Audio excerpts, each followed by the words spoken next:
2 weeks ago, my best friend tricked me into something I never expected. He told me we were just grabbing coffee. No pressure. No awkward setups. Just two guys catching up after work.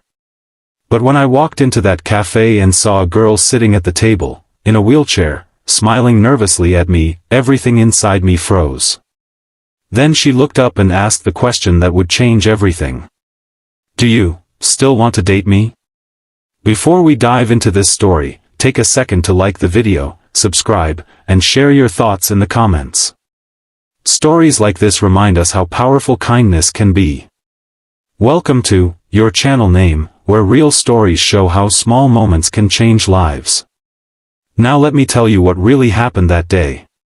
My name is Daniel, and I live in Chicago. I'm 29, work as a graphic designer, and honestly, my life is pretty ordinary.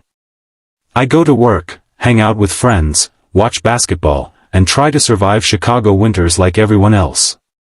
I've never been the type to chase love. Dating apps bored me, blind dates stressed me out, and most of my relationships never lasted very long. My best friend Mike knew that. Mike is the kind of guy who believes everyone deserves a chance at happiness. He's also the kind of guy who thinks surprises solve everything. So one Friday evening he called me. "Hey man," he said casually. "Let's grab coffee. There's this new cafe downtown." I didn't think twice about it. When I walked into the cafe, Mike waved me over from a table near the window. But he wasn't alone. Across from him sat a blonde girl with soft eyes and a nervous smile. She looked about my age. Pretty. Simple white shirt, black skirt, hair tied in a ponytail.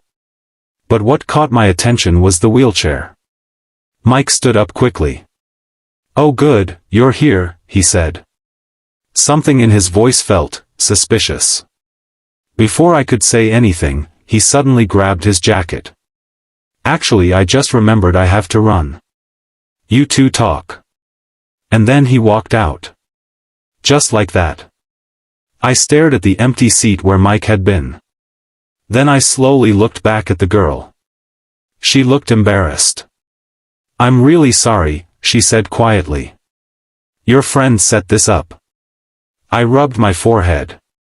"I should have known," I muttered. For a moment, neither of us spoke. Then she took a small breath and asked the question. "Do you still want to date me?" Her voice wasn't angry. It was scared. Like she had asked that question before, and knew what the answer usually was. Something about that moment hit me harder than I expected. She wasn't asking because she felt insecure. She was asking because the world had already answered her many times. And the answer had probably been no. I pulled out the chair and sat down. "Of course," I said. "I'm already here, aren't I?" For the first time, she smiled fully. "My name is Emily," she said. "Daniel." At first, the conversation was awkward. Not because of the wheelchair, but because blind dates always are. But slowly, things began to feel natural. Emily told me she worked as a children's book editor. She loved storytelling, art, and volunteering at libraries. She laughed easily. Her humor was quick and sharp. Honestly, after 10 minutes, I stopped noticing the wheelchair.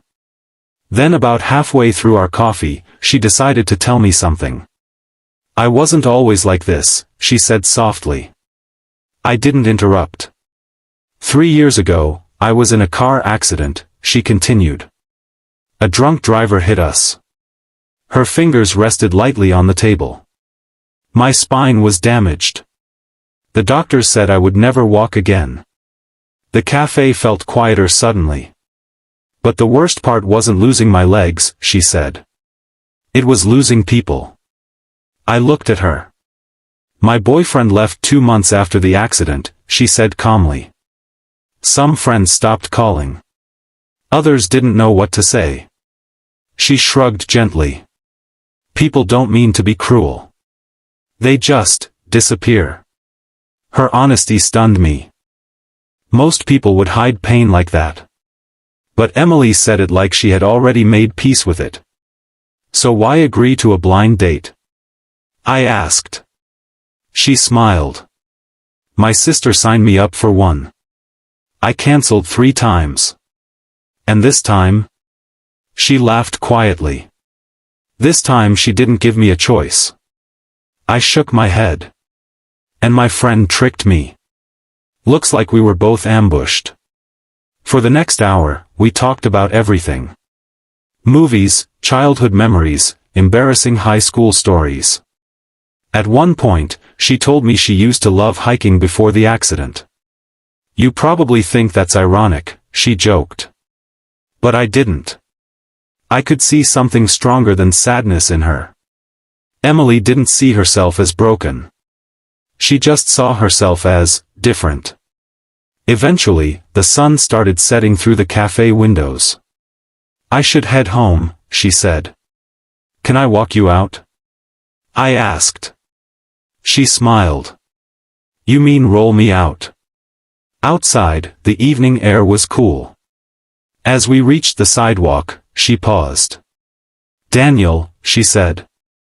Yeah. Thanks for staying. I frowned slightly. Why wouldn't I? She looked down at her hands. Most guys leave when they realize. That hit me harder than anything she had said earlier. Emily, I said gently. You're the same person you were before the accident. She looked up. Yeah, she said quietly. I know. We stood there for a moment. Then she surprised me. Would you want to do this again? She asked. I smiled. Only if next time there's no ambush. She laughed. And that was our first date. Over the next few months, we spent more time together. Movie nights. Bookstore visits. Late-night conversations. Emily showed me parts of the world I had never noticed before. She noticed kindness in small things. A stranger holding a door. A kid offering to push her wheelchair up a ramp. A barista remembering her favorite drink. People are better than we think, she told me once. They just forget sometimes. But Emily never forgot. One evening we sat by Lake Michigan watching the sunset. The sky was painted orange and purple. She looked at the water and said something I'll never forget. You know what the accident taught me? What? That kindness matters more than strength. I looked at her. You don't need perfect legs to live a beautiful life, she said.